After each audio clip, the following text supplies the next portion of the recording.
What's going on, Saints? Sitting out here on the porch. It's such a beautiful day out here today. So it's supposed to be like 60 degrees here in Michigan today. So it's the best day of the year so far. So I have to get it in while I can. But yeah, when I was walking Samson today, one of my neighbors down a couple doors down from me, this lady, she's an older lady, and so she saw us walking and she stopped. She stopped us and we were talking, and she was just remarking about how well Samson is doing. She remembers when Samson was really struggling, and you know, and I thought I was gonna have to put him down. It was bad. So she was remarking about how well he's doing, and I said, yeah, you know, it's a miracle. And she scoffed at that. She was like, oh, well, it's something.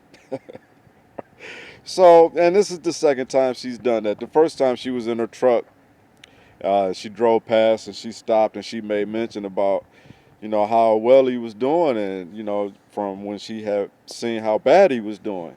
And I told her that time, I said, yeah, you know, I prayed and Jesus healed him, which is the truth, right? And she scoffed at that then, and I noticed it the first time she did it in the truck.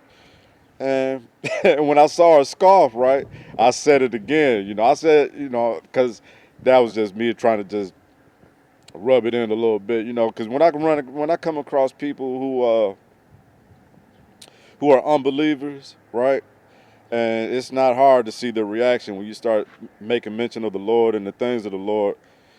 They'll let you know off top that they aren't believers, right? So whenever I come across believers or unbelievers, and they express their disdain for the Lord and the things of the Lord, first of all, I like their honesty. You know, I prefer people to just be upfront about who they are and what they believe. You know, don't be a snake about it. See, these snakes are running around pretending to be Christians while they go out here and do all the most illegal, evil, shameful things you can imagine.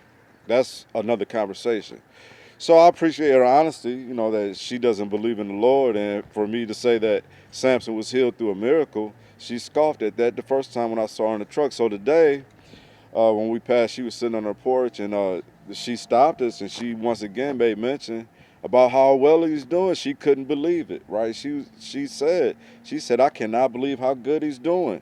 And once again, I said, yeah, it's a miracle, which it is, right? And so this lady said, well, it's something. So I said, yeah, it's something, a miracle, right? You know, and it's funny because see, God gives us so many chances and opportunities.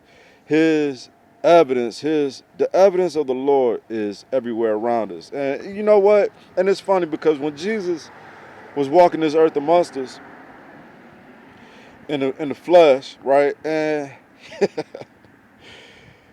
it's the same scoffers and mockers of the day back then. You know, they even told Jesus, you know, they said, well Jesus, show us that you're the true son of God and this and that. And Jesus even said, you know, all the things I've done already isn't enough. Everything around you, no matter what I do, it's not going to be enough. See, even the Lord understood that. And it's the same way today. You know, this woman, she's seen evidence of my dog Samson go from being healthy to being on the verge of having to be put down to once again being healthy again, which is a miracle. It's nothing short of a miracle, right? And she see evidence of that, and she still was scoffing and mocking at it, right? So, you know, she said it was something. I should have asked, well, what do you think it is? You think it's just a stroke of good fortune? And she has animals. She knows when animals when they start to go downhill, they don't bounce back like that, right? So, but you know, people are so hardened in their heart that they just refuse to give God any credit. And I don't know that lady's personal story or why she feels like this. And she's an older lady, so you know, so whatever. But you know, pray for her, right? But I appreciate her honesty because if you're not of the Lord, you're not about the things of the Lord. At least you ain't running around here like the snake that I live with, pretending to be something that you're not, right?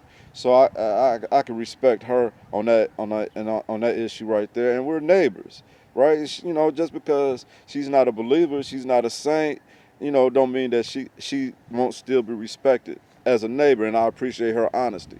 At least she's not pretending to be something she's not. She's not a wolf in sheep's clothing. So I can't even really consider her to be a snake. She just is an unbeliever, right? The snakes to me are the ones who are wolves in sheep's clothing, who are pastors at this church, who's dying of throat cancer because he's a snake, right? Doing all type of evil stuff. I found out, and now he's dying of throat cancer. Ain't that something? But so I just wanted to make mention of that today, Saints. It's such a beautiful day out here. Look, let me show you something. That's Chappie. That's Charlie's mama, and that's Jack over there. She's a sweetheart. So these are my friends out here. We out here enjoying this beautiful weather today. Okay, Saints, that's all I got for right now. So let's bless the wonderful name of the Lord today, and let's be light, and let's be salt.